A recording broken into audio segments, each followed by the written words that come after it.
Well, it's getting even worse for Mr. Tubcuddle today, as the Terry Pratchett estate has put out a statement knocking Neil Gaiman and, of course, trying to distance themselves from him over their Good Omens Kickstarter, which was a graphic novel adaptation of the original novel that made $3 million last year.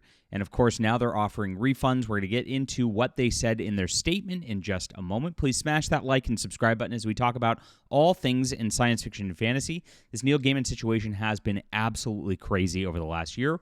We were one of the first to report on it back in, when was this now? July last year. And a lot of the mainstream media ignored it. It was absolutely crazy. And now they're falling like dominoes as once New York Magazine came out with the horrific details about what happened to his nanny from her account, it was something that went off the rails for the author, and everybody is just clamoring to get as far away from him as possible. Very interesting times that we live in right now. Smash that like and subscribe button, of course, and please definitely check out my work, guys. I am John Delarose, and I am a #1 best-selling science fiction author. I've got a 3-book trilogy called The Arroz War that is on Amazon right now. It's available on ebook, print, and audio, and it's about a spy who embeds himself on an alien starship, and those aliens are attacking humanity, and humanity needs information on them in order to survive a very disastrous war from this very mysterious species. He gets very personally caught up in some things that change his entire life and change his entire perspective. It builds up huge through the first 3 books. You're going to absolutely love this if you love science fiction, and it pays off so well over the whole trilogy. Grab it all today, my friends.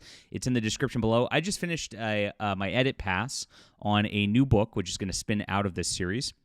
It's going to be focused on space exploration, taking on Star Trek. And I appreciate everybody who's been reading and catching up. There's a great time to do so. I'm going to have books coming out like crazy this year. It's going to be a lot of fun. Thank you so much, everybody who's a reader out there.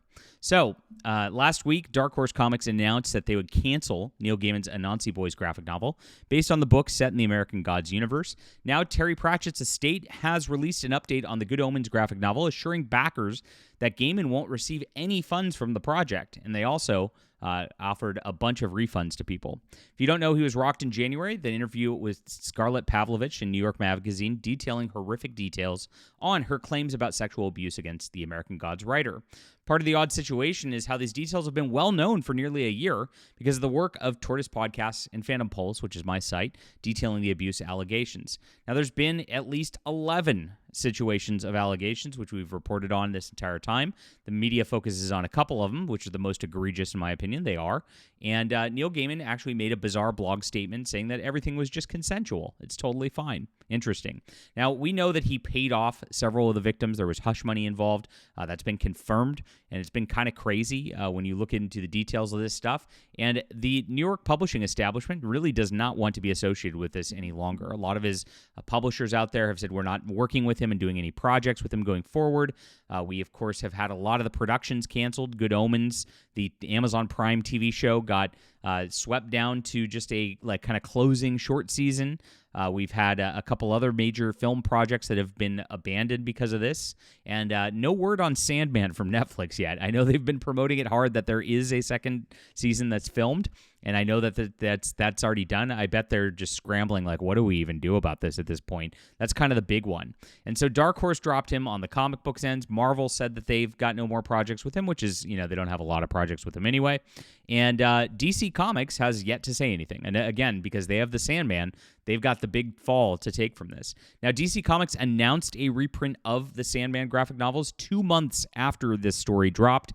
So they were going forward with it anyway, hoping it was going to die last year. It didn't do so. My sources within the comic industry said that there was a stand-down order on this story to not talk about it. Comic outlets like Bleeding Cool and Comics Beat refused to publish on it until Neil Gaiman actually made a statement himself. That was the first time it was published after 7 months of this being out there as a story. It was tried to be buried by the media.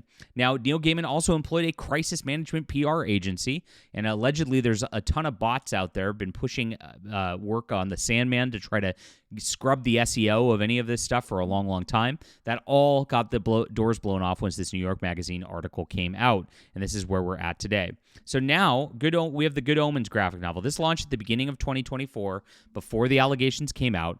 The Terry Pratchett estate was involved with it, and you can see there were almost 37,000 backers here, and it made about $3 million, one of the record-breaking levels for comics on Kickstarter. Crazy stuff right here.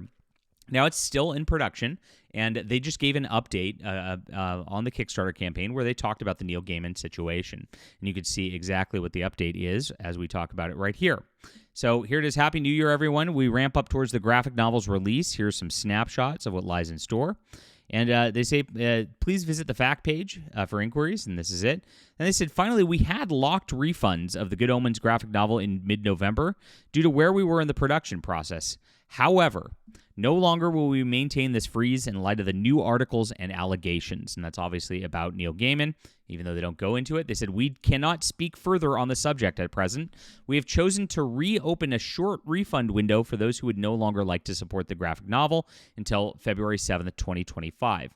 Now, this is pretty big because when comics go into production, there's lots of art costs. There are the printing costs. You are set and locked at that point. It's pretty tough to offer refunds. They know that they're going to end up losing money on this stuff because a lot of people do not want Neil Gaiman work in their collections at this juncture. They bought something under pretenses where they thought that they, were supporting good guy Neil Gaiman, the feminist, right? And we know what happens when there's feminists. We kind of all knew on this side of the aisle, but you know what happens when these people are out there. They are true believers in the cause, and that's a lot of this here. So they've been getting plagued with refund requests, of course. It's also been agreed that Neil Gaiman will not receive any proceeds from the graphic novel Kickstarter. So assuaging fans that Neil Gaiman's not going to get paid for this, even though he wrote part of it. I saw a comment on one of my posts earlier this morning, which was like, hey, that's not fair that Neil Gaiman's not getting paid for this. Terry Pratchett only wrote the good parts of Good Omens. Pretty funny on that level.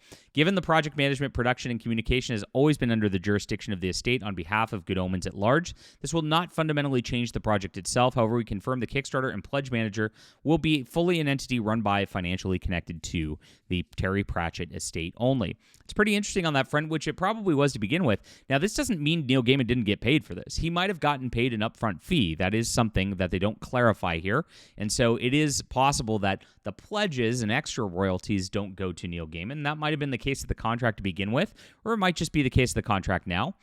We don't know on that level, but this is something that definitely is a big PR move at this level. So comments on this were pretty positive towards this. They're pretty happy. Well done, guys. Must have been awkward to write that. Yeah, it must have been tough for the Terry Pratchett family to have to deal with this. I've decided to keep backing, looking forward to the graphic novel. Somebody said, I don't think I'll still be alive when the Kickstarter completes. My cancer got worse recently. Oh, that's tough. Sorry about that. I no longer wish to support Neil Gaiman. Would you cancel my Kickstarter pledge? Prayers for Kate Barton. I hope you're doing okay out there, and I hope your cancer rescinds. Ouch. Somebody says, I love supporting Colleen Doran. This is like the one criticism that I saw of their post. That's a disgrace for you. Good Omens belongs to Gaiman as well. Leaving him out is dishonorable on your behalf. If you believe he's done something wrong, to drop the project and not deal with him. If you believe he hasn't, then pay him all due proceedings. I'm in a rather difficult position here. I'd like to have the novel, but I'm not interested in supporting the Terry Pratchett estate. Wow. Really weird. What a weird take on this at this level to talk about this. Even if he goes to jail, that's not a reason to not pay him for commercial use of work. Okay, that's, I guess, the libertarian take on this, which is what we never stand for here. Crazy stuff. But yes, most of this is actually in support of the Terry Pratchett move here, removing Neil Gaiman from the project. And it's probably a good move for them to do so because, again, a lot of people do not want to support this at this juncture. I'd say the vast majority are on that level, despite the one comment there. Interesting stuff to happen here. And a lot of the people do want to support the other artists who are involved in this project despite that. So this is where they're at today. We've got this. There was also a stage play in Britain of Coraline that got removed from production because of the Neil Gaiman situation. I didn't bother reporting on that in its own video because, does anybody actually want a stage play of Coraline? Is it a musical? I don't even know what's going on. Coraline the musical. It sounds terrible. Regardless, it's gone now. We never have to see it again.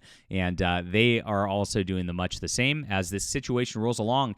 The big elephants in the room remain DC Comics and Netflix Netflix with the Sandman property. That's the big one. Are they going to be doing anything soon? You'll hear about it here first, my friends. So hit the like and subscribe button. Let me know what you think about the Terry Pratchett Estates comments and what they're doing here. I'd love to hear from you. Hit the like and subscribe button, as I said. And please check out my awesome science fiction, guys. This is the alternative to mainstream media, the Arishan War. You want to get in here. This is great science fiction. You're going to love it. It's available on ebook, print, and audio for you in the description below. And start now because I'm so excited for my new work. It's the best of my career, and you're going to love it.